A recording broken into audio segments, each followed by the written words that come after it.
Mega Ram Charan ఆస్తి కన్నా ఉపాసన ఆస్తి ఎన్ని రెట్లు ఎక్కువ? ఆర్ఆర్ఆర్ తర్వాత రెమ్యూనరేషన్ పెంచిన Charan. Mega hero, producer, Hyderabad polo riding క్లబ్కు ఓనర్ కూడా. 1985 మార్చి 27న చిరంజీవి సురేఖ దంపతులకు జన్మించాడు రామ్ చరణ్ తేజ్. చరణ్కు ఇద్దరు అక్కలు, శ్రీజ, సుస్మిత. జూన్ 14, 2012న ఉపాసన కామినేనిని వివాహం చేసుకున్నారు రామ్.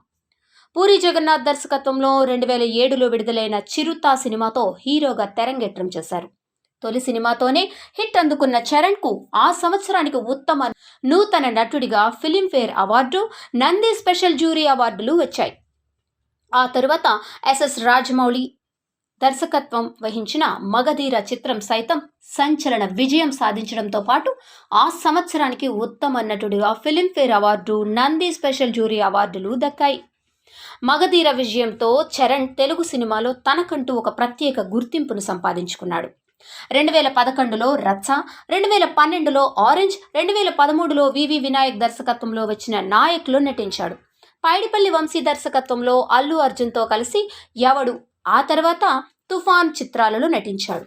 ఇది పెద్దగా ప్రేక్షకాదరణకు నోచుకోలేదు. 2014లో కృష్ణవంశీ దర్శకత్వంలో గోవిందుడు అందరివాడే, 2015లో శ్రీను వైట్ల దర్శకత్వంలో బ్రూస్లీలలో నటించాడు. అది ఆశించిన ఫలితాన్ని ఇవ్వలేదు. 2016లో ధృవతో మళ్లీ హిట్టును అందుకున్నాడు. 2018లో వచ్చిన రంగస్థలం చిత్రంలో చెవిటోడి క్యారెక్టర్ చేసి ప్రేక్షకులకు మరింత దగ్గరయ్యారు రామ్ చరణ్. ఈ సినిమాలోని నటనకు ఎన్నో రికార్డులు వరించాయి. రాజమౌళి దర్శకత్వంలో ఆర్ఆర్ఆర్, రౌద్రం, రణం, రుధిరంతో వరల్డ్ వైడ్గా బ్లాక్ బస్టర్ హిట్ను అందుకున్నారు. ఈ సినిమా విడుదలైన తొలి రోజే అన్ని రికార్డులు బద్దలు కొట్టింది. RRR సినిమాతో రామ్ చరణ్ ఒక్కసారిగా గ్లోబల్ హీరోగా మారి ప్రపంచవ్యాప్తంగా ప్రత్యేక అభిమానుల్ని సొంతం చేసుకున్నారు. రామ్ చరణ్, ఉపాసన ఆస్తి విషయానికొస్తే వీరిద్దరికీ కలిసి సుమారు 2500 కోట్ల పైనే ఉంటుంది. ఇందులో ఒక్క ఉపాసన ఆస్తే సగానికి పైగా, అంటే 1170 కోట్లన్నమాట. ఆర్ఆర్కు ముందు ఒక్క సినిమాకు 15 కోట్ల పారితోషం తీసుకున్న చరణ్ రాజమౌళి తెరకెక్కించిన ఆర్ఆర్ఆర్ చిత్రానికి దాదాపు 45 కోట్ల పారితోషకం అందుకున్నారట. సినిమాలతో పాటు వాణిజ్య ప్రకటనలు చేస్తూ ఉంటారు. ఒక్కో ప్రకటనకు దాదాపు 2 కోట్ల వరకు ఛార్జ్ చేస్తున్నట్లు తెలుస్తోంది.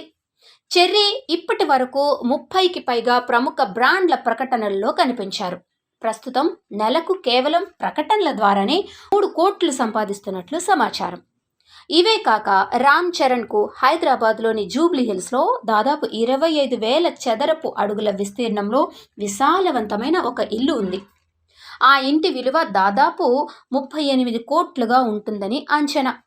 అంతేకాకుండా రామ్ చరణ్కు ముంబైలోనూ ఖరీదైన పెంట్ హౌస్, లగ్జరీ కార్లు, అంతేకాకుండా కొణిదెల ప్రొడక్షన్స్ కంపెనీ పేరుతో చిత్ర నిర్మాణ సంస్థను కూడా నడిపిస్తున్నారు రామ్ చరణ్. ఈ బ్యానర్లోనే ఖైదీ నెంబర్ 150 మూవీని తెరకెక్కించారు.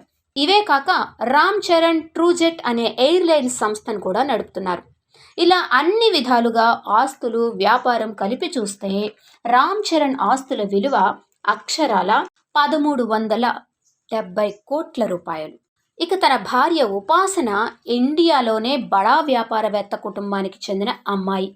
ప్రఖ్యాత టైకూన్ బిజినెస్ శ్రీ ప్రతాప్ రెడ్డి మనవరాలు. ఆయన అపోలో హాస్పిటల్స్కు చైర్మన్ కూడా. ఆయన ఆస్తుల విలువ సుమారు 21,000 కోట్లు. ఇండియాలోనే టాప్ 100 బిలియనీర్స్లో ఆయన కూడా ఒకరు. ప్రస్తుతం అపోలో హాస్పిటల్స్ మార్కెటింగ్ విలువ 70,000 కోట్లు. అపోలో హాస్పిటల్స్కు ఉపాసన వైస్ ప్రెసిడెంట్గా ఉన్నారు. ఇక ఉపాసన చదువు విషయానికి వస్తే ఆమె ఇంటర్నేషనల్ బిజినెస్ అండ్ మార్కెటింగ్ మేనేజ్మెంట్లో గ్రాడ్యుయేషన్ పూర్తి చేసింది. ఇక చదువు పూర్తయిన వెంటనే వ్యాపార రంగంలోకి అడుగుపెట్టింది ఉపాసన. అంతేకాకుండా బీ పాజిటివ్ అనే ఒక మ్యాగజైన్కు ఎడిటర్గా కూడా వ్యవహరిస్తున్నారు. వీటన్నిటితో పాటుగా కుటుంబ ఆరోగ్య బీమాకు సంబంధించి TPA అనే కంపెనీకి మేనేజింగ్ డైరెక్టర్గా కూడా కొనసాగుతున్నారు. వ్యాపార రంగంలోనే కాకుండా ఆమె స్వచ్ఛంద కార్యక్రమాల్లోనూ ముందడుగు వేయడం విశేషం. ఆర్ఆర్ఆర్ తర్వాత చెర్రీ ప్రస్తుతం గేమ్ చేంజర్ అనే సినిమాలో నటిస్తున్నారు. శంకర్ తెరకెక్కిస్తున్న ఈ మూవీలో బాలీవుడ్ భామ కియారా అద్వానీ హీరోయిన్గా కనిపించనుంది.